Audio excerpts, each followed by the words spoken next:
I always say, if you don't feel good, you're not going to look good, no matter what you do for your outer appearance. And so it's really important that we take time out for ourselves. And most of us think that that's a selfish thing to do. Yeah, and we don't make the time to do it because we're so busy that it's like, oh, that's the last thing on the list. And you're saying it doesn't need to be, it shouldn't be that way. It shouldn't be that way. You should put yourself on your to-do list and learn to say no every once in a while, which is really hard, but you can practice that, so that you can take time to recharge your batteries. And so when it pertains to beauty, I have some ideas that you can incorporate into your beauty routine that will also be self-care. The reason that we have so much pain when we are in high heels is because our weight is shifted to the balls of our feet when our heels are elevated, right? So the higher the heel, the more weight that's shifted to the balls of our feet and to our toes, and it's super uncomfortable. And I don't know about you, but I'm always walking around with a pair of flats in my handbag just because I don't want to wear heels all day. And now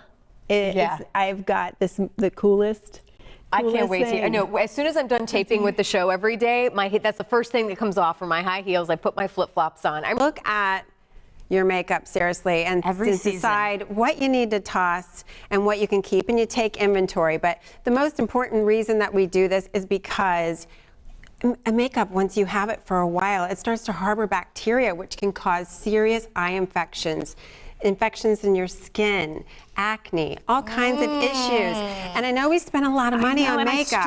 I struggle with this. So kind of help us, give us some time frames. Lipsticks, a year to 2 years max, they will start to get gummy. You could still get, you know, what about dryness. The crusty of a lipstick? The top where it gets like kind of crusty, I'm assuming that's bad. Yeah, that is bad. Anything that's crusty is bad.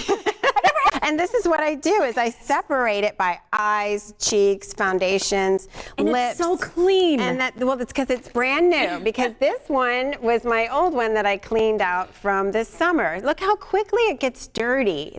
This looks like my makeup bag, I'm not gonna lie, Michelle. And it's yucky. So yeah, get organized, get clear containers that you can literally grab and go. Kale is one of the highest, most potent in nutrients in terms of vegetables that you can get. You hear how good that green color when you see green in vegetables. Yes, it's so good. I mean, you got vitamins A, C, K. I mean, vitamin A is good for anti-aging as well as for acne skin. Vitamin C boosts collagen plus protects your immune system. And it's packed with all of Vitamin K, your bones, and and actually helps you absorb calcium more. They have this 2 to 4 inch stretch, but it's called stretch and recovery. So it stretches, but yet recovers and going right back to this wonderful fit. So it's flattering, and I don't know about what you think with these on, but they are so comfy. I feel like I could walk in yoga pants or something. It's so comfortable. And what I did was I did half of her face the way that we typically do our makeup,